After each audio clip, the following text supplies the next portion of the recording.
Hello, everyone. This is Senior Biotech Analyst John Vandermosten. Welcome to our channel that educates the life sciences investor on exciting advancements in drugs, biologics, and devices. For more content and news like this, subscribe to our channel below and like or share with others. Welcome back to our interview today with Lexaria Biosciences CEO Chris Bunka. We had a chance to listen to Chris explain Lexaria's Dehydrotech platform, and now we're back to talk about the company's most important project in hypertension. So hypertension affects about 1 billion people around the world, and there are a lot of drugs to treat it. However, less than half of them are actually effective. So this calls for new treatments that can perhaps augment or replace the current drugs that are out there. So Chris, I want to start off with, what is the active agent that is in your approach, and what stage of development are you in? Fair, good questions. Thank you, John. The active drug that we're working with is CBD or cannabidiol, the same drug really that originally GW Pharma was able to achieve approval from the FDA for treatment in pediatric seizure disorders. The reason we're choosing CBD is twofold. One, it is known to be a potent vasodilator. It relaxes blood vessels. And two, based on all the work on file with the FDA from the former GW Pharma, now Jazz, we know that the side effect profiles of CBD are very, very light. So with all that in mind, we chose to work with CBD, and also because we know that our tech works beautifully with CBD to enhance the absorption. Yeah, and so you've done a number of trials with hypertension as the target indication so far. I think you're actively engaged in your fourth trial right now. Tell us about some of the findings you've had from your earlier trials, and then also about what you're trying to find in the one that's active right now. Absolutely fair. So in 2017, we were doing animal work to see if the PK or pharmacokinetics, if we could deliver more of the CBD more effectively. We discovered that we did. In 2018, we conducted a human clinical trial designed to test for the same thing. Does it transfer from animals to humans? It did. And we also discovered something accidentally, that we were getting lower blood pressure readings in these people in the 2018 study.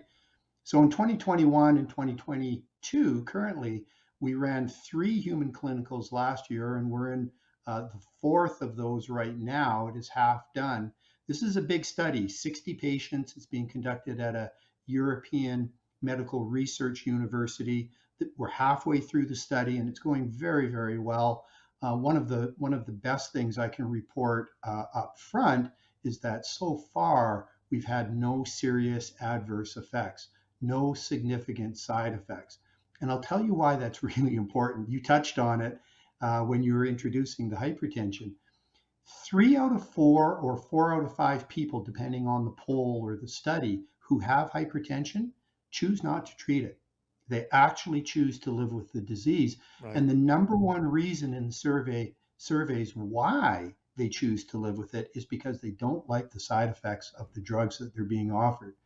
So our whole investment thesis is that if we can make and empower CBD to be more effective, which we've already proven our technology does, then perhaps we can offer an alternative to this market that allows people to choose a hypertension drug that doesn't have any significant side effects, we hope, and is effective at lowering blood pressure. And I will say, in our final study last year, now this was a single dosing day, overnight, we evidenced up to an average 23% reduction in blood Right. pressure. Yeah, A that's pretty remarkable impressive. number for a single day of dosing. Now, Chris, just a quick response on this one. Does this replace the need for a phase 1 trial? So I guess, that, and maybe you can talk about next steps as well, assuming that the results from this fourth study that you're doing right now come out positive. Tell us about that. Yeah, excellent question again. We're actually running a number of programs in parallel right now. So we're doing a number of different things at once. This human clinical study that I'm referring to with 60 patients is officially called a preclinical study because it's not registered with the FDA. We're doing that to be able to do it in less than half the time and literally at 20 cents on the dollar. What we are evidencing, what we are gathering in data is robust. And if this was considered to be an FDA registered trial, our regulatory consultants have told us that they believe it would be registered as either a phase 1B or a phase 2A study. Okay. Efficacy data, i.e., does it work? Are we lowering blood pressure? And number two, safety data.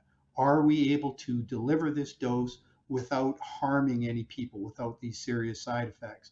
And as I said, so far, we have not evidenced any side effects. So, yeah, we plan in 2023 to basically carbon copy the study, run it again after we've received FDA approval as either a phase 1B or a 2A study, whatever they allow us to do. All right, great. Well, thank you, Chris. That's a great rundown of your hypertension program and what we expect in the future. Again, we got Chris Bunka, CEO of Lexaria Biosciences, ticker symbol LEXX.